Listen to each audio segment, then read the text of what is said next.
Good morning students. बेटा I hope आप लोगों ने सभी ने प्रीवियस वीडियोस को देखे होंगे और जो टॉपिक हमने पढ़ाए थे वो टॉपिक आप सभी को समझ में भी आए होंगे। कुछ बच्चों ने कल भी मेरे पास क्वेश्चंस के सॉल्यूशंस करके भेजिए। बहुत अच्छा एफर्ट्स आप लोग कर रहे हैं और आई थिंक ब्रिलियंट एफर्ट्स। देखिए बेटा, कल हम लोगों ने जो टॉपिक पढ़ाया था उसी टॉपिक को आज हम लोग कंटिन्यू करने जा रहे हैं। देखिए, कल हम लोगों ने जो टॉपिक लिया था वो हमने लिया था कि अकॉर्डिंग टू अमेरिकन अप्रोच हमारे पास 5 ग्रुप्स होते हैं, यानी कि जो भी अकाउंट हमारे ट्रांजेक्शन में इफेक्टेड होते हैं दे में बिलोंग टू ओनली 5 ग्रुप्स। वो उन 5 ग्रुप से ही बिलोंग कर सकते हैं और उन ग्रुप के रूल के अकॉर्डिंग किसे हमें डेबिट करना है और किसे हमें क्रेडिट करना है, ये मैंने आपको बताया था अकॉर्डिंग टू अमेरिकन अप्रोच। फिर सेकेंडली मैंने आपको बताया था कि how to prepare the T shape accounts. हम लोग टी शेप अकाउंट कैसे बनाते हैं। हालांकि मैंने ये भी बताया था कि जो टी शेप अकाउंट होता है वो एक इनकम्प्लीट फॉर्मेट होता है जो आगे जाकर लेजर वाला जब हम चैप्टर पढ़ेंगे तो उसमें हम कंप्लीटली पढ़ेंगे। लेकिन कोई बात नहीं है, तब तक हमारी नॉलेज के लिए हमारे को स्टार्टिंग उसका बेस आना चाहिए। इसलिए हम टी शेप अकाउंट कैसे बनाते हैं ये मैंने आपको कल समझाया था और आई होप आप सभी को समझ में भी आ गया होगा। आज हम उस टी शेप अकाउंट से रिलेटेड कुछ क्वेश्चंस करेंगे so that they may be clarify more better. ठीक है, तो देखो जैसे आपकी बुक में एक क्वेश्चन दिया हुआ है इलस्ट्रेशन 17। आप लोग सभी पहले क्वेश्चन को ध्यान से सुनिए। जिनके पास बुक्स अवेलेबल है वो बच्चे बुक्स में चेकआउट कीजिए। देखो ये जो इलस्ट्रेशंस दिया गया है, इस इलस्ट्रेशन में ये कहा गया है कि open A T shape account for furniture and right the following transaction on the proper side. आपके सामने नीचे जो ट्रांजेक्शंस दिए गए हैं उन ट्रांजेक्शन के लिए एक टी शेप अकाउंट ओपन कीजिए। फर्नीचर के लिए फर्नीचर का एक टी शेप अकाउंट ओपन कीजिए and record the following transaction on the proper side. और नीचे जो ट्रांजेक्शंस दिए गए हैं उन सभी ट्रांजेक्शन को उस फर्नीचर अकाउंट की प्रॉपर साइड में रिकॉर्ड करना है। इट मींस आपको इस क्वेश्चन में फर्नीचर के लिए एक टी शेप अकाउंट बनाना है। ठीक है, तो बेटा कैसे बनेगा, ये इसका फॉर्मेट हो जाएगा। ऊपर आप लिखेंगे फर्नीचर अकाउंट। ये बेटा सारे लेटर कैपिटल लिखने की कोशिश कीजिए। फर्नीचर अकाउंट, फर्नीचर का अकाउंट आपको बनाना है। ये इसका फॉर्मेट होगा टी शेप अकाउंट का। सिंपल सा फॉर्मेट है। पर्टिकुलर्स,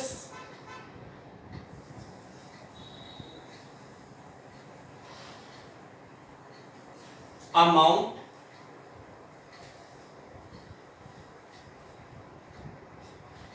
पर्टिकुलर्स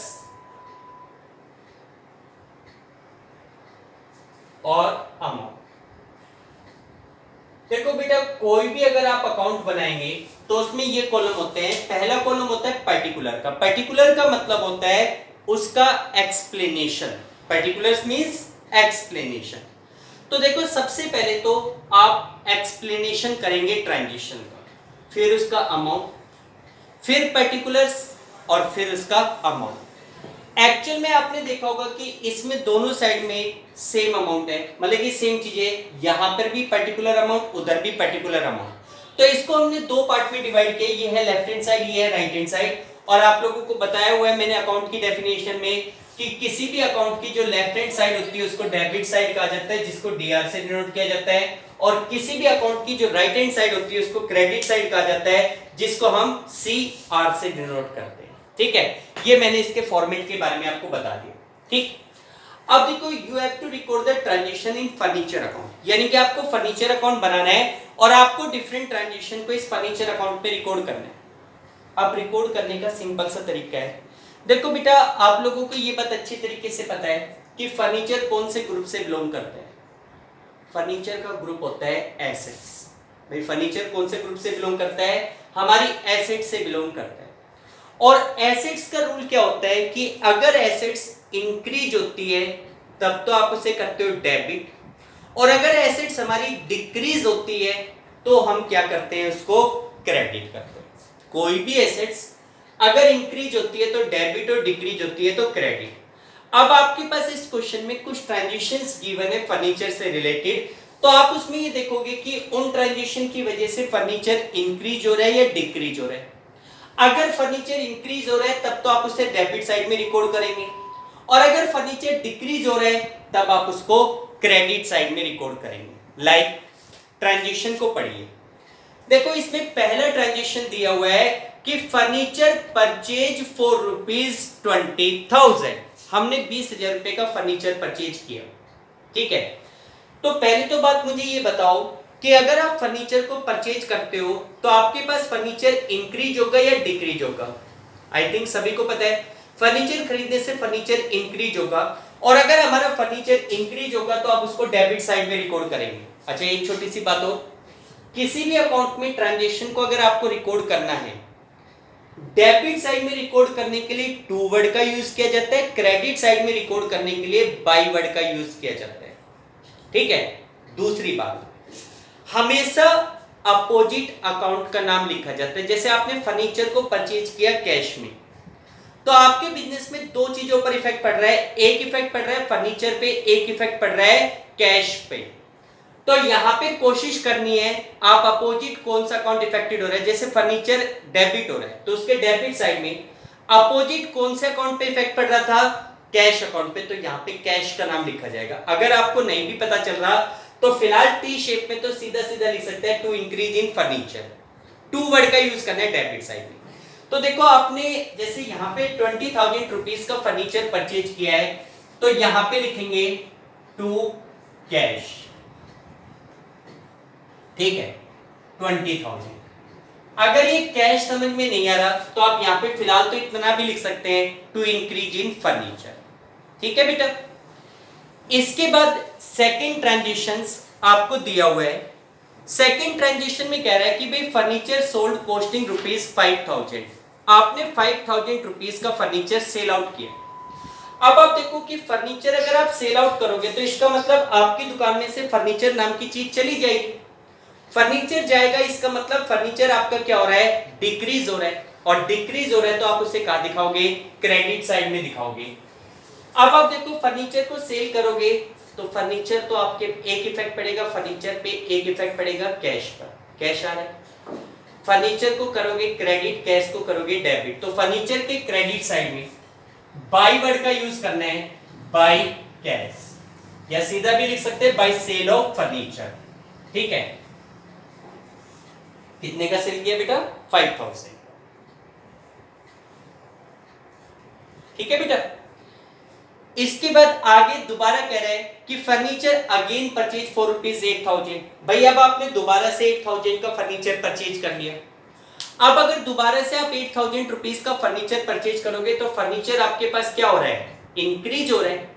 इंक्रीज हो रहा है तो कौन सी साइड में रिकॉर्ड करोगे, डेबिट साइड में, या तो लिख दो टू परचेज ऑफ फर्नीचर या टू कैश। कैश में खरीदा है, अपोजिट अकाउंट कैश पे इफेक्ट पड़ेगा, टू कैश, बल्कि ब्रैकेट में लिख दिया करो। जैसे यहां पे आपने परचेज किया था, यहां पे भी आपने क्या किया है, परचेज किया है, यहां पे आपने फर्नीचर को क्या किया था, सेल किया था, ठीक है। कितने का फर्नीचर परचेज किया गया इस बार, 8,000, ठीक है। फिर आगे कह रहे हैं कि ओल्ड फर्नीचर डिस्क्रेडिट ₹2,500। भाई नेक्स्ट ट्रांजिशन में कह रहा है कि 2,500 रुपीज का ओल्ड फर्नीचर, पुराना फर्नीचर डिस्क्रेडिट हो गया, डिस्क्रेडिट मींस खराब हो गया, ठीक है। भाई जैसे दुकानों के ऊपर फर्नीचर यूज होता है, ठीक है, यूज करने से उसमें टूट फूट होती है, कुछ फर्नीचर पुराना हो जाता है, कुछ फर्नीचर खराब हो जाता है, स्क्रैचेस पड़ जाते हैं, तो उसको कहते हैं डिस्क्रेडिट। तो देखो डिस्क्रेडिट का एक दूसरा नाम होता है डेप्रिसिएशन, डिस्क्रेडिट को एक दूसरे वर्ड में हम लोग कह देते हैं डेप्रिसिएशन। तो ये कह रहे हैं कि पुराना फर्नीचर था जो 2,500 का डिस्क्रेडिट हो गया, खराब हो गया। अब आप देखो डिस्क्रेडिट होगा तो आपका फर्नीचर इंक्रीज होगा या डिक्रीज होगा, नो डाउट आपका फर्नीचर डिक्रीज होगा।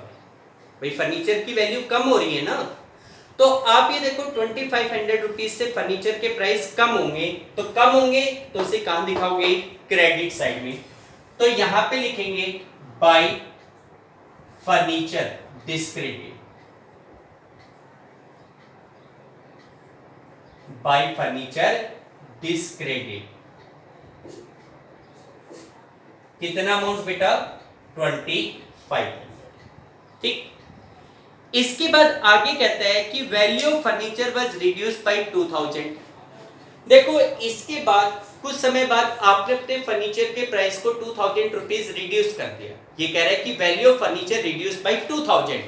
भाई जितने का भी हमारा फर्नीचर था उसमें से 2000 रुपीज आपके क्या हो गए? रिड्यूस हो गए। फर्नीचर के प्राइस 2000 रुपीज कम हो रहे हैं। अगर फर्नीचर के प्राइस 2000 रुपीज कम हो रहे हैं तो वो आपके लिए क्या हो गया? लॉस हो गया। तो फर्नीचर के प्राइस कम करने के लिए भी क्या करोगे? क्रेडिट करोगे।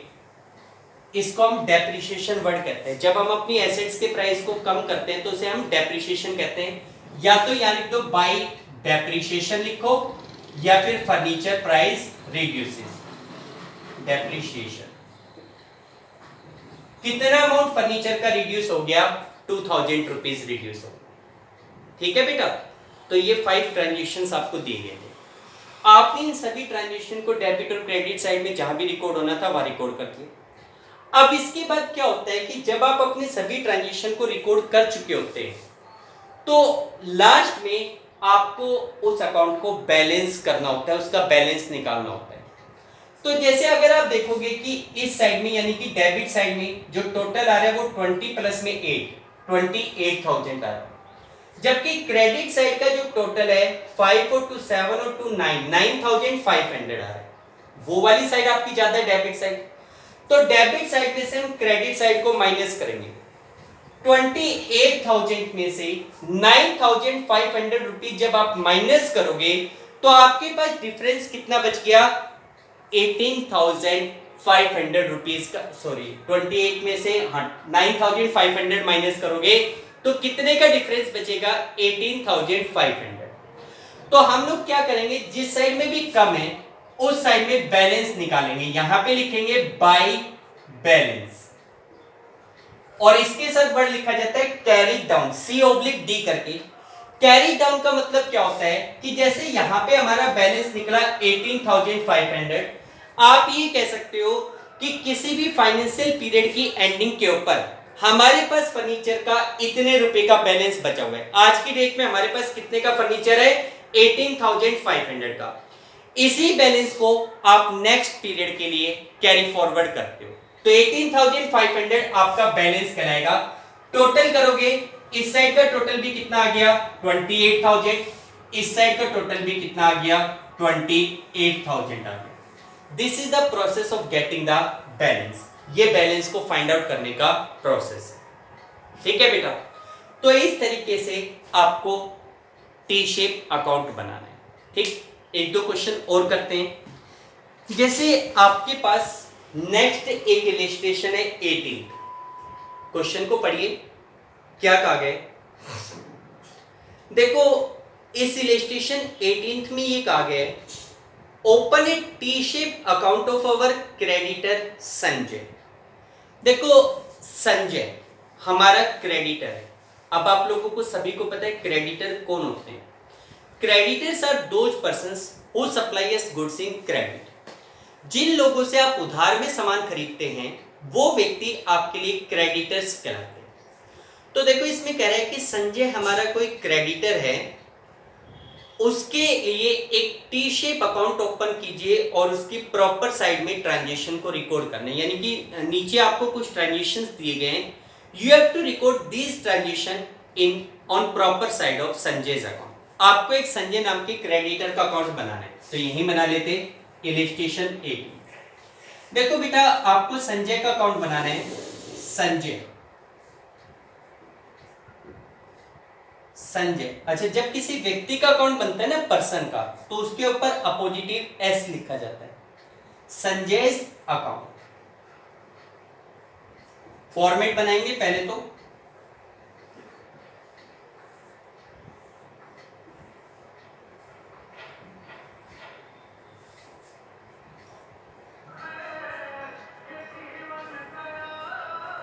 particulars, amount, particulars amount. देखिए डियर, ये तो आपके पास सबसे पहले इसके रिगार्डिंग फॉर्मेट होगा, ठीक है। सॉरी बेटा डिस्टर्बेंस के लिए, ठीक है।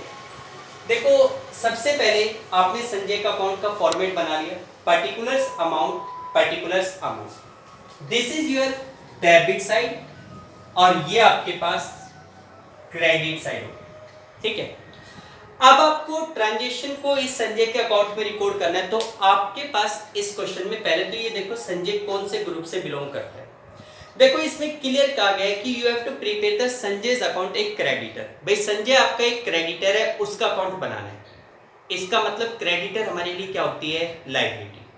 और जैसे कि हमें पता है कि लायबिलिटी का रूल क्या होता है कि अगर लायबिलिटी इंक्रीज होती है तो क्रेडिट साइड में और डिक्रीज होती है तो डेबिट साइड में, ठीक है। ऐसे रिकॉर्ड करना है। तो देखो आपको संजय का अकाउंट बनाना है, आपके पास क्या क्या ट्रांजेक्शन है। फर्स्ट ट्रांजेक्शन में कह रहा है कि purchase goods from Sanjay on credit for ₹40,000। भाई आपने 40,000 रुपीज का सामान संजय से उधार में खरीदा है।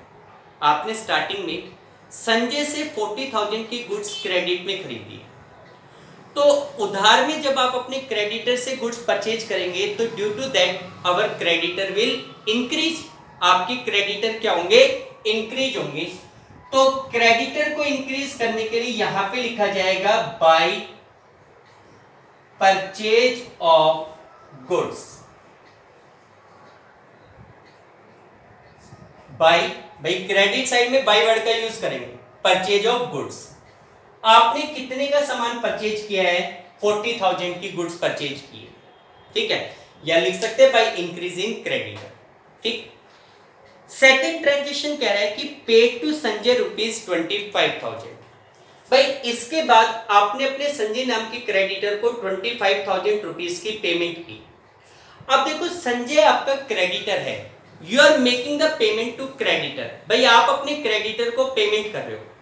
जब हम अपने क्रेडिटर को पेमेंट करेंगे तो due to payment our creditor will reduce.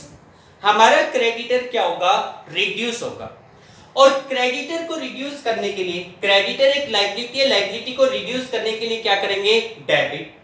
अब आप उसको पेमेंट कर रहे हो यानी कि आपके पास से कैश जा रहा है, तो आपका सेकंड इफेक्ट, एक इफेक्ट तो पड़ गया संजय पर और सेकंड इफेक्ट किस पे पड़ रहा है, कैश पर। तो यहां पे लिखा जाएगा टू कैश, ब्रैकेट में लिख दो पेमेंट में, पेमेंट।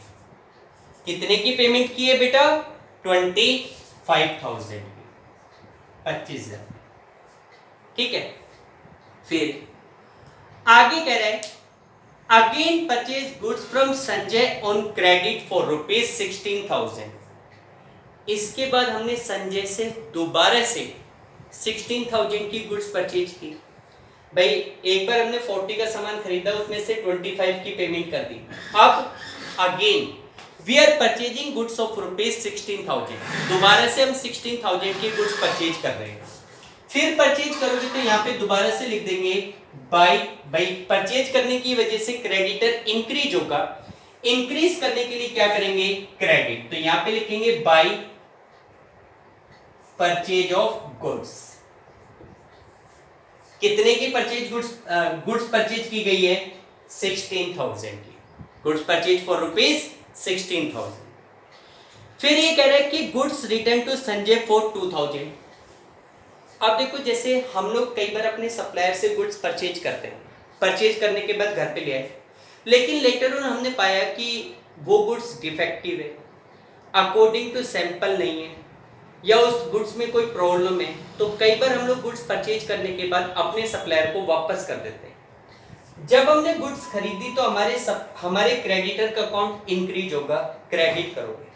लेकिन जब खरीदा हुआ सामान हम अपने सप्लायर को वापस करते हैं तो it means the balance of creditor will reduce. हमारे क्रेडिटर का बैलेंस क्या होगा, कम हो जाएगा। तो अगर आपने सप्लायर को वापस की है तो इसको कहते हैं रिटर्न, ठीक है। परचेज रिटर्न, जो सामान परचेज किया था वो हमने रिटर्न कर दिया, तो यहां पे लिख देंगे टू परचेज रिटर्न। कितने की गुड्स वापस की गई है बेटा, 2,000 की। ठीक है, कितने का सामान वापस कर दिया? 2000। आगे paid to Sanjay 20,000। Now we are making the payment to Sanjay of ₹20,000। भाई आप संजय को 20,000 की पेमेंट कर रहे हो। अब आप देखो कि अगर आपने संजय को 20,000 रुपीज की पेमेंट की है तो संजय का अकाउंट इंक्रीज होगा या डिक्रीज होगा? भाई वो हमारे पैसे मांगता है, अगर हम उसको पेमेंट कर देंगे तो उसका अकाउंट हमें रिड्यूस करना पड़ेगा, और लायबिलिटी का अकाउंट जब रिड्यूस होता है तो हम उसको क्या करते हैं? डेबिट करते हैं। तो अगर हमने संजय को पेमेंट की है तो संजय अकाउंट के डेबिट साइड में क्या लिख देंगे? टू कैश, ब्रैकेट में लिख दो पेमेंट। कितने की पेमेंट की गई है बेटा? 20,000। क्लियर? सभी ट्रांजेक्शन आपने रिकॉर्ड कर दी। अब इसके बाद लास्ट में मैंने क्या बताया था? बैलेंस फाइंड आउट करना। इधर का अगर हम टोटल करते हैं तो 40 प्लस में 16 56। इधर का टोटल करते हैं तो 25 प्लस में 2 27 प्लस में 20 47। इधर का टोटल आ रहा था 56, इधर का टोटल आ रहा है 47। इट मींस इस बार में क्रेडिट साइड जाता है। 56 में से जब 47 को माइनस करोगे कितना डिफरेंस बचेगा? 9,000। तो आप लोग लास्ट में यहां पे बैलेंस निकालेंगे, टू बैलेंस 9,000 बैलेंस के साथ लिखा जाएगा कैरियर। अब लास्ट में दोनों साइड का टोटल इक्वल करके दिखाना होता है। इस साइड का टोटल भी अब कितना आ गया? 56। इस साइड का टोटल भी अब कितना आ गया? 56,000। क्लियर बेटा? This is the process of making the T shape account. ये टी शेप अकाउंट बनाने का प्रोसेस है। ठीक है बेटा? चलो एक क्वेश्चन इसमें और करते हैं। देखो इन दोनों क्वेश्चंस में आप लोगों ने देखा कि हम लोगों ने एक सिंगल अकाउंट बनाया, या तो फर्नीचर अकाउंट बनाया या संजय का अकाउंट बनाया, एक single account. All the transaction were related to only a single account. ठीक है? लेकिन जनरली क्या होता है कि आपको पता है each and every transaction always affects two account. हर एक ट्रांजेक्शन हमेशा दो अलग अलग अकाउंट को इफेक्टेड करता है। अगर मान लो मैं आपको ये कहता हूं कि फर्नीचर परचेज इन कैश, तो एक इफेक्ट किस पे पड़ेगा? फर्नीचर पे। एक इफेक्ट पड़ेगा कैश पर। तो इसका मतलब वो ट्रांजेक्शन फर्नीचर अकाउंट में भी रिकॉर्ड होना चाहिए और वो ट्रांजेक्शन कैश अकाउंट में भी रिकॉर्ड होना चाहिए। ठीक है? तो देखो हमारे पास, चलो इन क्वेश्चंस में तो आपसे एक सिंगल अकाउंट बनाने के लिए कहा जा रहा था, लेकिन एक्चुअल में केवल और केवल एक ही अकाउंट नहीं बनाए जाते। We in a business organisation we have to prepare thousands of accounts. हमें बहुत सारे अकाउंट्स बनाने पड़ते हैं। तो अब हम लोग, अभी तक हमने एक सिंगल अकाउंट की प्रैक्टिस की, अब हम लोग प्रैक्टिस करने जा रहे हैं when in a single terms we have to make more than one account. जब हमें एक से ज्यादा अकाउंट बनाने, when we have to prepare more than one account. तो देखो बेटा आपकी बुक में जो नेक्स्ट क्वेश्चन है उसमें आपसे 3 अकाउंट बनवा रहे हैं एक साथ। एक लास्ट क्वेश्चन इस चैप्टर का करते हैं। देखो इस क्वेश्चन में ये कहा गया है कि put the following on the proper side of debtor account, creditor account and cash account. आपके सामने नीचे कुछ ट्रांजेक्शन दिए गए, उन ट्रांजेक्शन को आपको अपने डेटर अकाउंट में, क्रेडिटर अकाउंट में और कैश अकाउंट की प्रॉपर साइड में रिकॉर्ड करना है। It means you have to prepare 3 different account in T shape. एक अकाउंट आपको बनाना है डेटर का, दूसरा अकाउंट आपको बनाना है क्रेडिटर का और तीसरा अकाउंट आपको बनाना है कैश का। ये 3 अकाउंट आपको बनाने हैं। तो देखो इस क्वेश्चन में आपसे 3 अकाउंट बनाने के लिए कहा गया है, तो आप ऐसा करेंगे, तीनों अकाउंट एक साथ ओपन करेंगे। तीनों अकाउंट,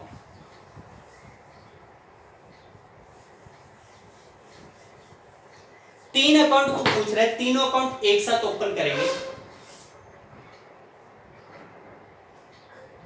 एक आप बनाएंगे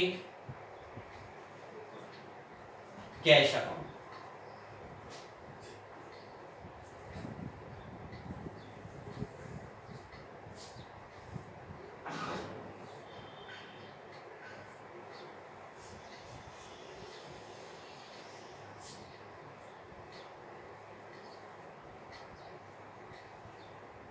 डेटर्स अकाउंट।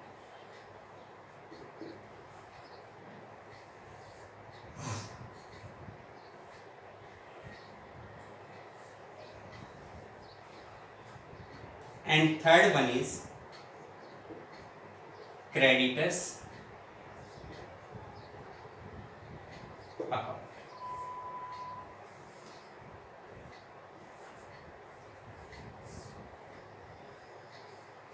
ठीक है बेटा, फॉर्मेट बनाने के बाद फॉर्मेट में लिख लीजिए particulars amount,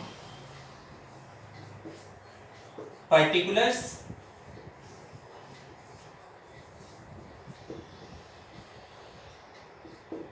amount, same particulars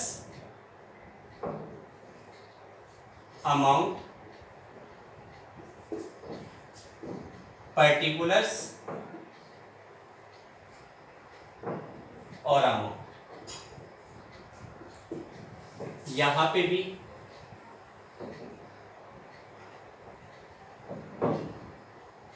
particulars amount,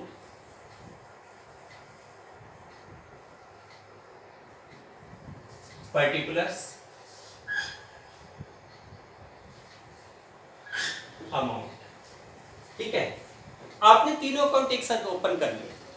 अब आप देखोगे कि जिस ट्रांजेक्शन में जिस जिस अकाउंट पे इफेक्ट पड़ता जा रहा है इन तीनों में से उस साइड रिकॉर्ड करते जाओ। जैसे फर्स्ट ट्रांजेक्शन कह रहे हैं सोल्ड गुड्स फॉर कैश 25,000। बेटा आपने 25,000 की गुड्स कैश में बेची।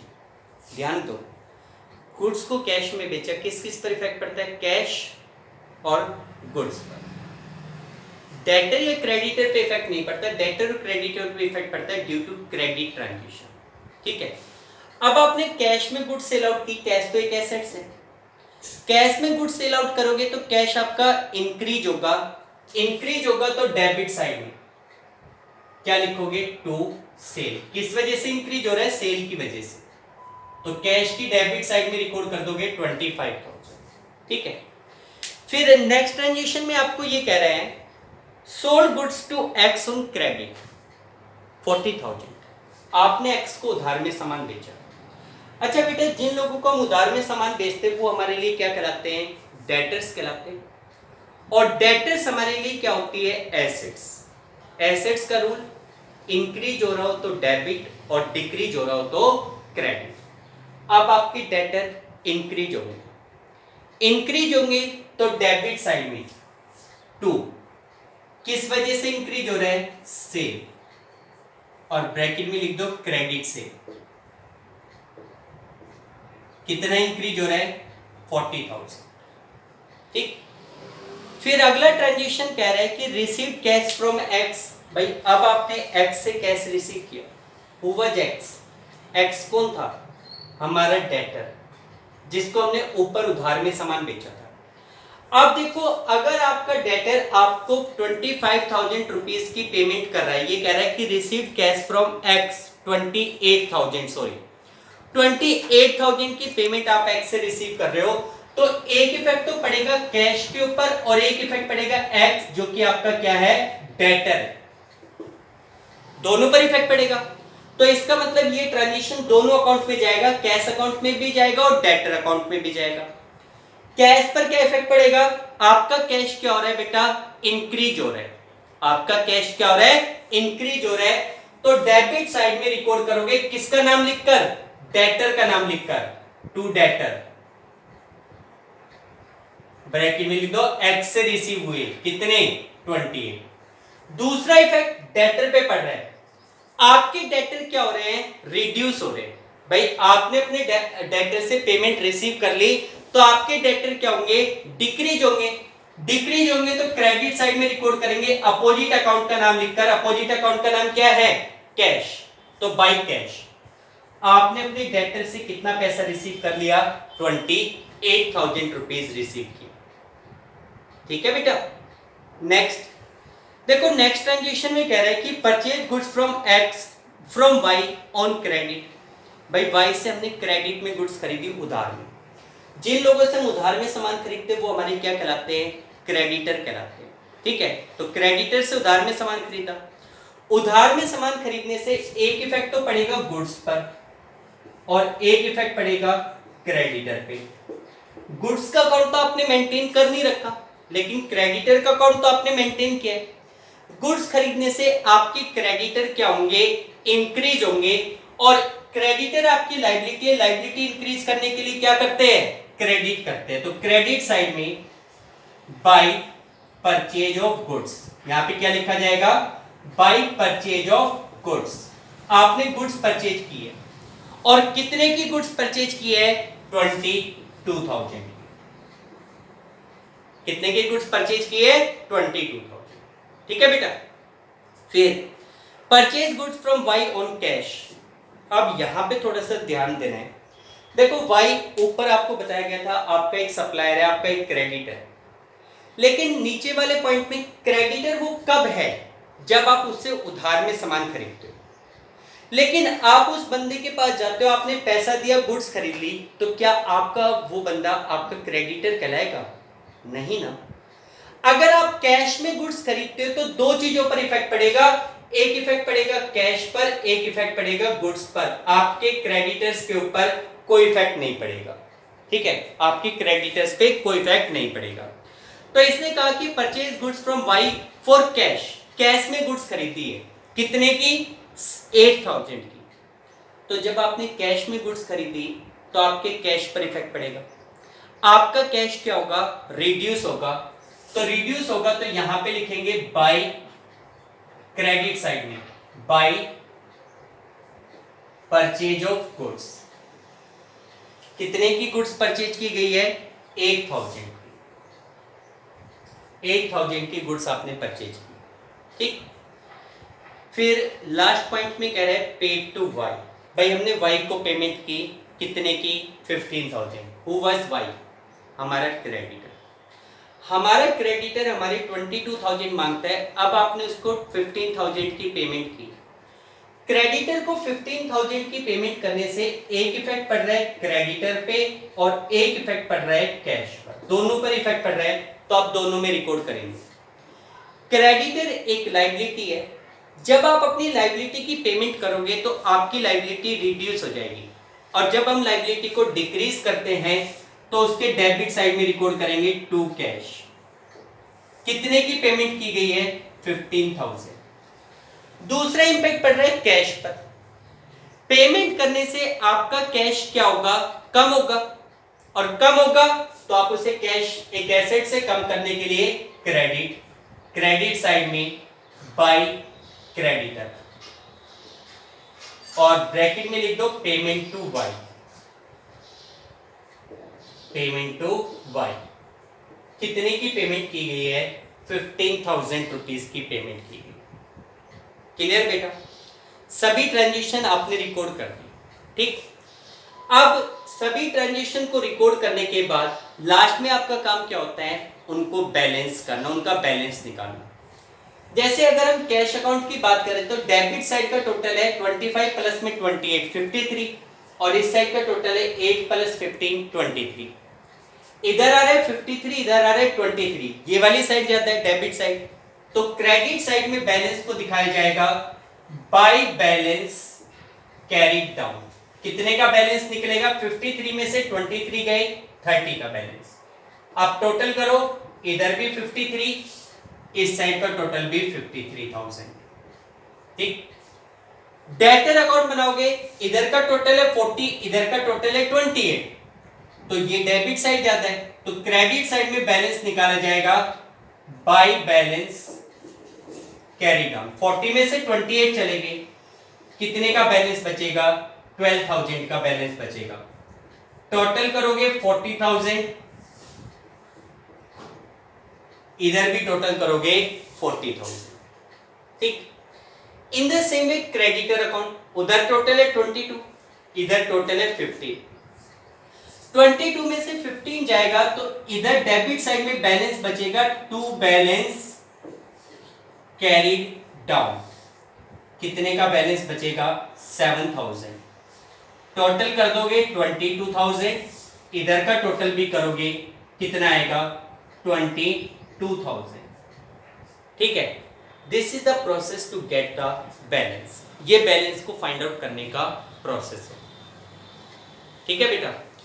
तो देखिए डियर, ये हमारे पास थे preparing the T shape account from various transaction. ठीक है बेटा, तो देखो बेटा आपका ये 6th चैप्टर अकाउंटिंग इक्वेशन का कंप्लीट होता है। इस चैप्टर के थ्रू आप लोगों ने जो सबसे इंपॉर्टेंट चीज सीखी है वो सीखी है how to record the transition in books of account through American approach. ठीक है, वो मोस्ट इंपॉर्टेंट टॉपिक। अब हम लोग कल से एक नेक्स्ट चैप्टर स्टार्ट करने जाएंगे, जर्नल एंट्री का। और मैं ये कहता हूँ कि लाइफ टाइम तक आपकी लाइफ का जो सबसे इंपॉर्टेंट चैप्टर होता है वो जर्नल होता है। जैसे इंग्लिश सब्जेक्ट में हम लोग कहते हैं कि जो टेंसेस है ना वो सबसे इंपॉर्टेंट होते हैं। In the same way journal is the most important topic in accountancy. तो कल हम एक चैप्टर स्टार्ट करेंगे अकाउंटेंसी का, जर्नल एंट्री का। बहुत इंपॉर्टेंट चैप्टर है। ठीक है, लेकिन उससे पहले मैं ये कहूँगा कि जो अमेरिकन अप्रोच है उसको आप लोग सभी बच्चे एक बार दोबारा से जरूर रिवाइज करें, क्योंकि हमारा जर्नल अमेरिकन अप्रोच और ब्रिटिश अप्रोच के ऊपर ही बेस्ड होता है। ठीक है बेटा, okay, thank you, have a nice day.